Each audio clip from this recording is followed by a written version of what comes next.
En el capítulo 6, la opinión de que el jinete montado sobre el caballo blanco es el Cristo concuerda con lo que se encuentra en Mateo 10:34, así como en aquel pasaje Cristo es quien trae la espada. De modo que Cristo y la espada siguen la una al otro. Así también aquí en Apocalipsis 6:2, versículo 3, el jinete montado, el caballo blanco es seguido por el jinete montado, el caballo bermejo, el cual recibe una espada. El sexto lugar, esta interpretación es corroborada fuertemente por su paralelo en el Salmo 45:3-5. Ciñe tu espada sobre el muslo, oh valiente, con tu gloria y tu majestad. En tu gloria sé prosperado, cabalga sobre la palabra de verdad, de humildad y de justicia, y tu diestra te enseñará cosas terribles. Tus saetas agudas con que caerán pueblos debajo de ti. En tu majestad cabalga y dobla el arco y prospera y reina. Note las semejanzas notables. Apocalipsis 6:2 describe al jinete como saliendo victorioso. Y para vencer, asimismo el Salmo 45 le describe de la misma manera. En tu gloria sé prosperado. Apocalipsis 6:2 nos dice que el jinete tenía un arco. Asimismo el Salmo 45 en la versión griega nos dice la misma cosa, pero se refiere el Salmo 45 a Cristo. Respecto a esta cuestión no hay duda. Las mismas escrituras repiten en Hebreos 1:8 una porción de esta descripción del jinete del Salmo 45 y nos dice que se refiere al Hijo. Por tanto vemos que el Antiguo Testamento, y recuerde, el Apocalipsis está inmerso en los simbolismos del Antiguo Testamento. Describe al Mesías equipado con un arco. Véase Apocalipsis 6:2 con una espada. Véase Apocalipsis 19:15 saliendo prósperamente. Entonces, ¿por qué no conceder que aquí en Apocalipsis 6:2 el jinete que monta el caballo blanco se refiere a la misma persona? En séptimo lugar, otro pasaje paralelo que se puede citar en apoyo a nuestra opinión es el de Zacarías 1:8-11. No es improbable que en la visión de Zacarías el jinete que monta el primer caballo se identifique con Cristo. Nuestro Señor Jesucristo se encuentra venciendo, es en estos momentos, es decir, durante toda esta dispensación, su causa se está adelantando y sale venciendo para vencer. Es muy probable que este sea el significado del jinete montado en el caballo blanco. Y ahora se presentan los otros caballos y sus jinetes.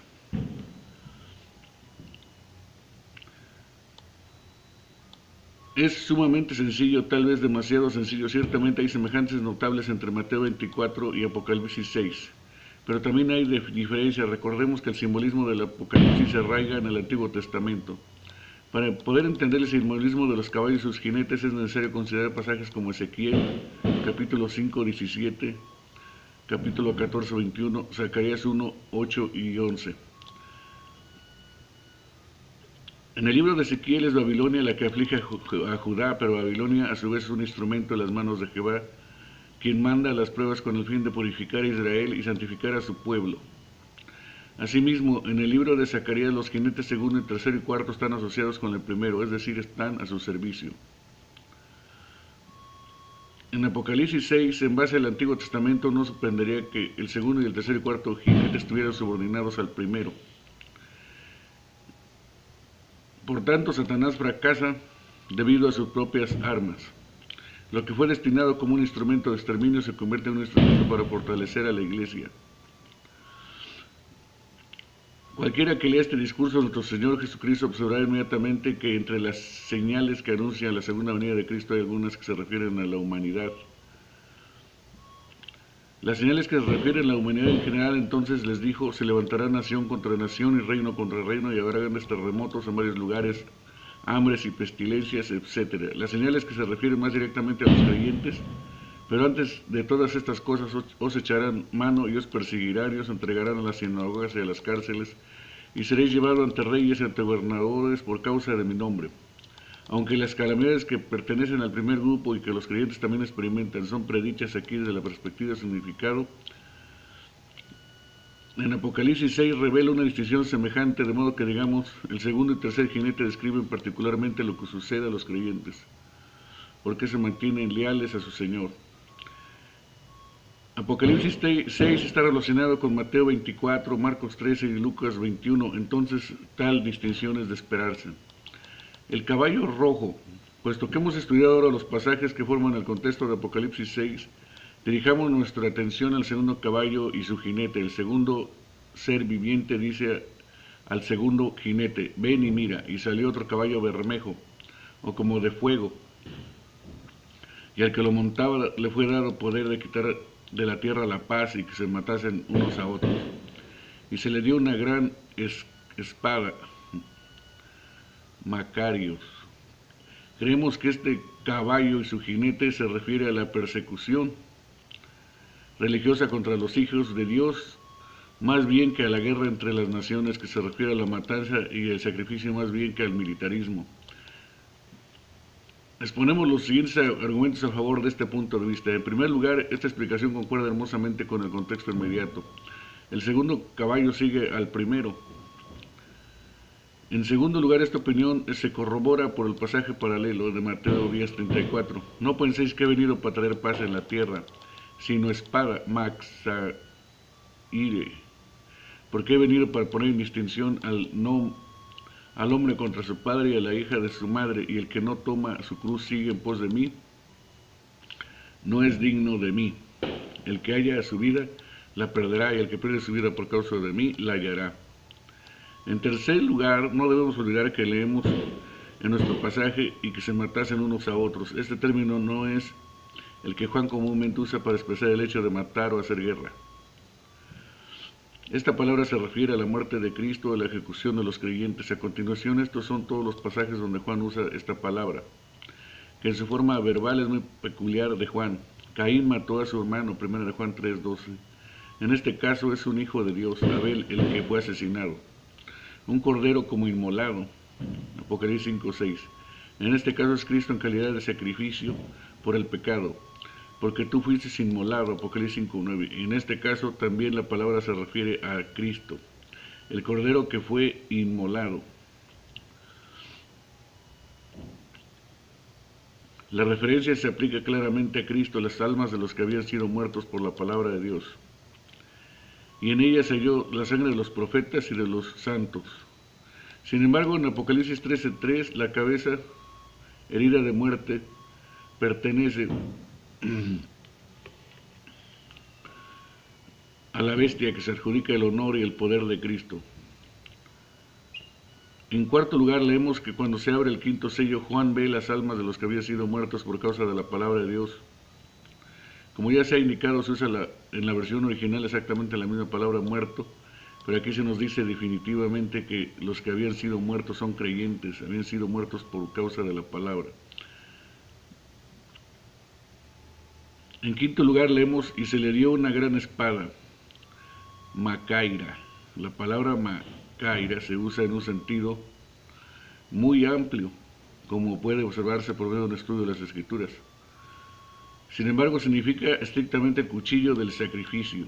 El instrumento natural de la matanza mencionada es la palabra que se usa en la versión 70. En Génesis 22:6 es la historia del sacrificio de Isaac, donde también se usa la palabra matar. Finalmente, tengamos presente que en este libro del Señor Jesucristo se dirige a los creyentes, los cuales, cuando la visión había sido dada, estaban siendo perseguidos hasta la muerte. La matanza de creyentes era el problema más urgente que tenía, mucho más que la guerra en general. Cada vez que aparece el jinete montado sobre el caballo blanco, el Cristo, le sigue el jinete montado, el caballo bermejo. Piensa en Esteban y Pablo, Publio y Policarpo, Perpetua y Felicita, la Inquisición y la noche de San Bartolomé, Armenia y Rusia, los esposos Stam, misioneros martirizados en China. El jinete montado sobre el caballo bermejo no representa a una persona específica, ni tampoco pertenece a una era particular. No hay ni un solo siglo que no tenga su jinete montado sobre el caballo bermejo. El mundo siempre persigue a la iglesia. Cristo siempre trae consigo la espada. La paz es quitada de la tierra. Mateo 10:34. Sin embargo, gloria a Dios porque el cuchillo del sacrificio o la gran espada ha sido dada a este jinete. Todas las cosas están en la mano de Dios, el Cordero reina.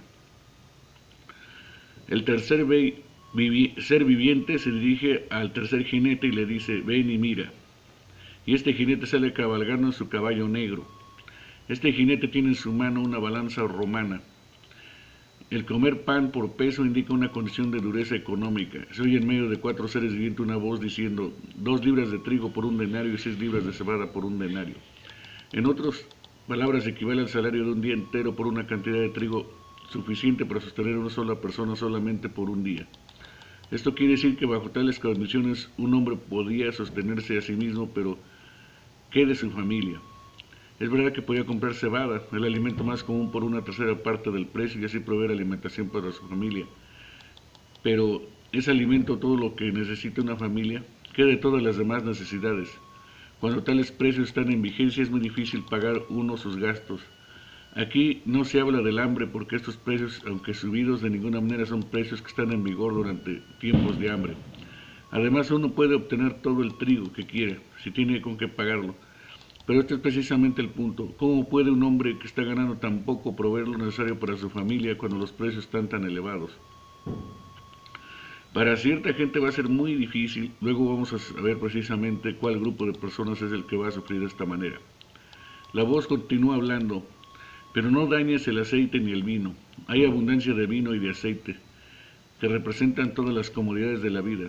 Sin embargo, están absolutamente fuera del alcance del hombre, que apenas puede ganar lo suficiente para suministrar el alimento más ordinario para su familia. Ahora tenemos la imagen completa. Vemos a los ricos disfrutando de abundancia de alimentos, pero los pobres apenas tienen suficiente para mantener el cuerpo y el alma juntos. Surge la cuestión, cuando el vidente habla de esta pobre gente que sufre tanto, ¿en quién está pensando? La respuesta es clara. Es muy evidente según el libro del Apocalipsis que los creyentes eran pobres y por tanto carecían de las comodidades que otros tenían. Los primeros lectores de este libro habrían comprendido inmediatamente este símbolo. Del mismo Apocalipsis recibimos la siguiente información respecto a las condiciones económicas que existían en la iglesia en aquel tiempo.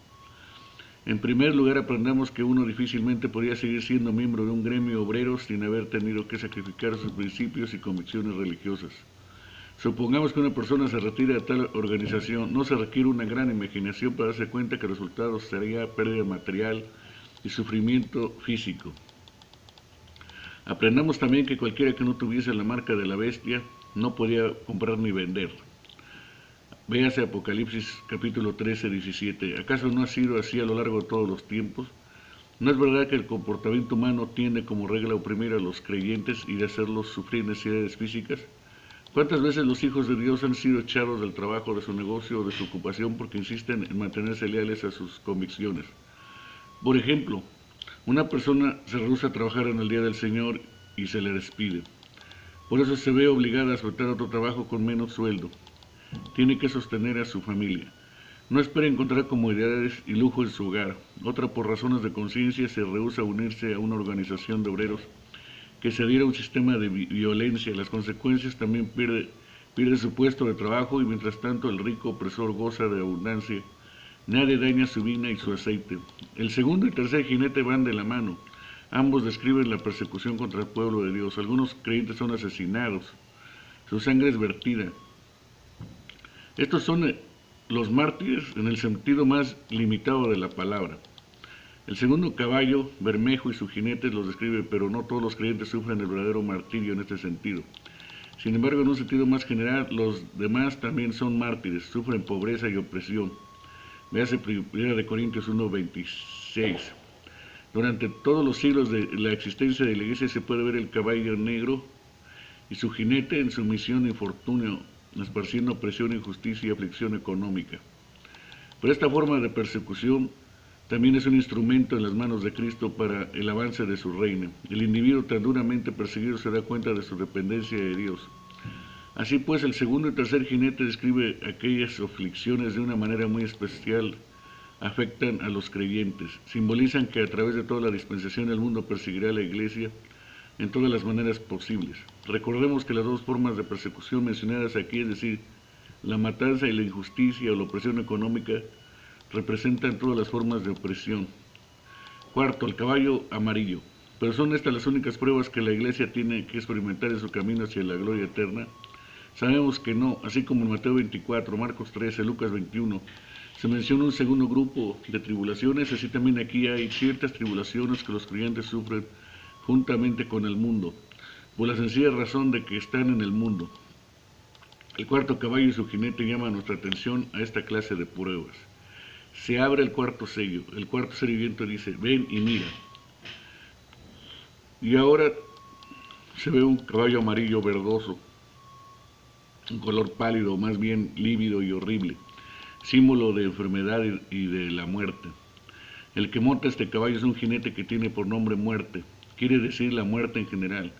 Sí, la muerte en su forma más universal, porque los instrumentos de muerte mencionados aquí afectan a los creyentes y los incrédulos también. Y como sucede siempre, siguiendo a la muerte se ve el Hades, la muerte mata, y el Hades, que simboliza el estado de existencia separado del cuerpo, recoge a los muertos. Sin embargo, la muerte y el Hades no pueden hacer lo que quieren, actúan bajo el permiso divino. Se hace hincapié sobre esto para el consuelo de los creyentes. Leemos que a la muerte y el Hades se les da autoridad. Además, su círculo de acción es claramente limitado. Pese a que el territorio es muy grande, la cuarta parte de la tierra, sin embargo, sus límites han sido determinados claramente por el decreto divino, el cual es llevado a cabo por el Cordero. Es la cuarta parte y nada más. Esto se les da potestad para matar con espada, con hambre o escasez, con mortandad o muerte y con las bestias de la tierra. Estas son 4 aflicciones que no han sido descritas bajo los sellos segundo y tercero. Este pasaje se basa claramente en Ezequiel 14, 21 y 22. Note la semejanza tan notable. Por lo cual así ha dicho Jehová el Señor, cuanto más cuando yo enviaré contra Jerusalén mis 4 juicios terribles, espada, hambres, fieras y pestilencia, para cortar de ella hombres y bestias. Sin embargo, aquí quedarán en ella un remanente. Aquí en Apocalipsis 6, 8 se menciona casi en el mismo orden los mismos juicios. Primero, matar con espada. Aquí la palabra matar no significa matanza, como en el segundo sello, sino que se refiere a la guerra. También la palabra traducida espada es diferente. No es macaria, sino pomausia. No es el cuchillo del sacrificio o la espada corta, sino la espada grande semejante a la usada por David para cortarle a Goliat la cabeza. En la versión griega 70 de Ezequiel 14, 21 encontramos la misma palabra. Ponfaia, que usa aquí Apocalipsis, aquí se habla de guerra. Los comentaristas que insisten en que el segundo caballo y su jinete se refieren a la guerra se meten en problemas cuando tienen que explicar el cuarto caballo. Y si además de esto han interpretado el tercer sello como indicador de hambre, entonces no saben qué hacer con el cuarto sello, que también indica hambre. Buscan una salida al problema enseñando que las tribulaciones de los sellos segundo y tercero se repiten bajo el cuarto. Una repetición algo improbable e ininteligible, o diciendo que mucho de lo que se describe bajo el cuarto sello es una interpolación. Esto, por supuesto, es una manera muy conveniente para despachar un problema, es decir, echarle la culpa al escriba.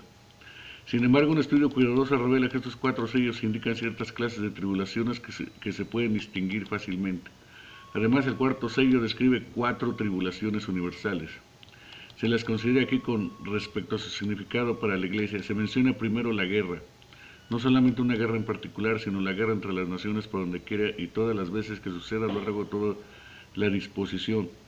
Según Apocalipsis 2, 16 y capítulo 19 y 21 es evidente que la espada se refiere a la guerra. Después se menciona el hambre. Esta también es una tribulación muy general, mencionada muchas veces en la Biblia.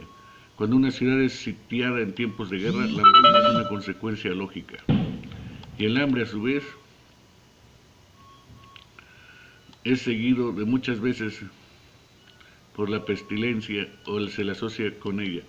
La pestilencia aquí y también en la traducción griega se llama muerte, así como hoy es llamada por nosotros la muerte negra.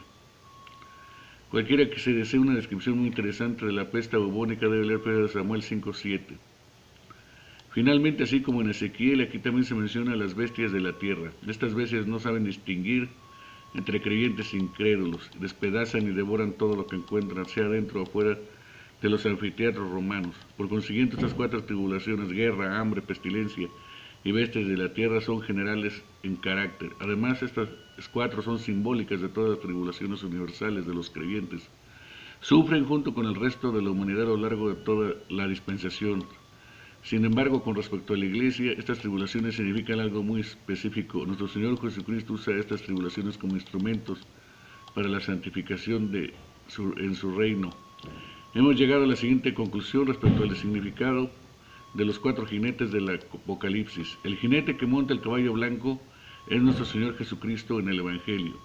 El jinete que monta el caballo bermejo es la matanza. El jinete que monta el caballo negro representa dificultad económica y pobreza debido a la injusticia. El segundo y tercer sello simbolizan la persecución dirigida directamente contra la Iglesia de parte del mundo. El jinete que monta el caballo amarillo representa la muerte, la espada, la guerra, el hambre, las pestilencias, las bestias. Estas son las tribulaciones comunes de la humanidad, descritas aquí desde el aspecto de su efecto sobre el reino de Dios.